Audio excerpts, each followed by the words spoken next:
ব্রাহ্মণবাড়িয়ার মেয়েদের থেকে ছেলেরা ভয় পায় কেন? ব্রাউনের মেয়েদেরকে দেখে ভয় পায় না ভাইয়া। ব্রাউনের মেয়েরা খুবই লক্ষ্মী, খুবই ভালো, সাংসারিক, অতিথি পরায়ণ। তো ব্রাহ্মণবাড়ির ছেলেদেরকে নিয়ে টুকটাক দুর্নাম আছে, কিন্তু অতটাও না। সব জেলাতেই তো ভালো খারাপ মিলে, বাট আমরা ব্রাহ্মণবাড়ির মানুষ শক্তিশালী বেশি, তো পাওয়ারফুল বেশি, তো এই জন্য সবাই ভয় পায়। সবাই কিন্তু ট্রোল করে। কি করবে, ওদের শক্তির সাথে তো কেউ পারে না, অন্য জেলার মানুষগুলো পারে না, এই জন্য ভয় পায়। আমরা যা হতে পারি না তাকে নিয়ে আমরা সমালোচনা করি। আপনার বয়ফ্রেন্ড কি আপনাকে ভয় পায়? না ভাইয়া, ভয় পায় না। আমি মাফ করে দেওয়াতে বিশ্বাসী। আমি কার্মায় বিশ্বাস করি। আপনি যা করবেন আরেকজনের সাথে, সেম জিনিসটা আপনার কাছে ফেরত আসবে কখনো না কখনো। আমি মনে করি ভালোবাসার প্রতি দায়িত্ব এমন কিছু যে আপনি একটা মানুষকে পরিপূর্ণভাবে সাপোর্ট করে যাচ্ছেন, সে যেরকমই হোক তাকে পরিবর্তন করার চেষ্টা করছেন না। তার যে কমতিগুলো আছে সেই জায়গাগুলোতে আপনি তার জন্য কাজ করে যাচ্ছেন। আমার কাছে এটাই দায়িত্ব। প্রথমত, আমার বড় পর্দায় কাজ করার কোনো ইচ্ছা নেই।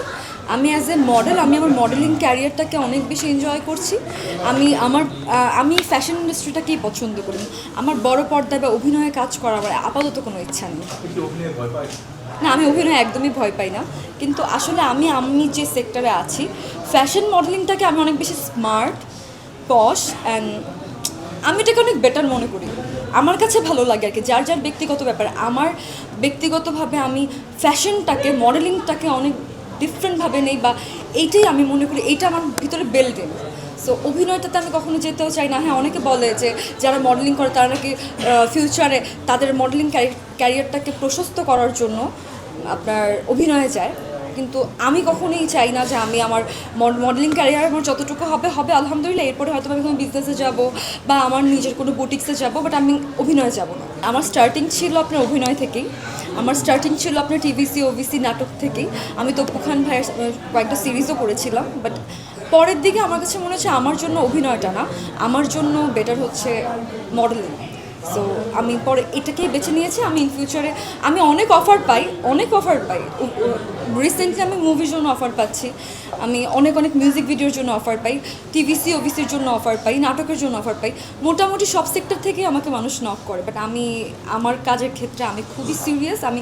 আমার কাজের আমি ফ্যাশন বাদে আমি অভিনয়ের দিকে যাবো না, আমি না করি তাদের। মাঝে মধ্যে এমন কিছু মেকআপ আর্টিস্ট পড়ে যারা হচ্ছে নর্মাল আমাদেরকে সিম্পল মেকআপের দেওয়ার জায়গায় দেখা যাচ্ছে অনেক বেশি ভারী মেকআপ দিয়ে দিচ্ছে।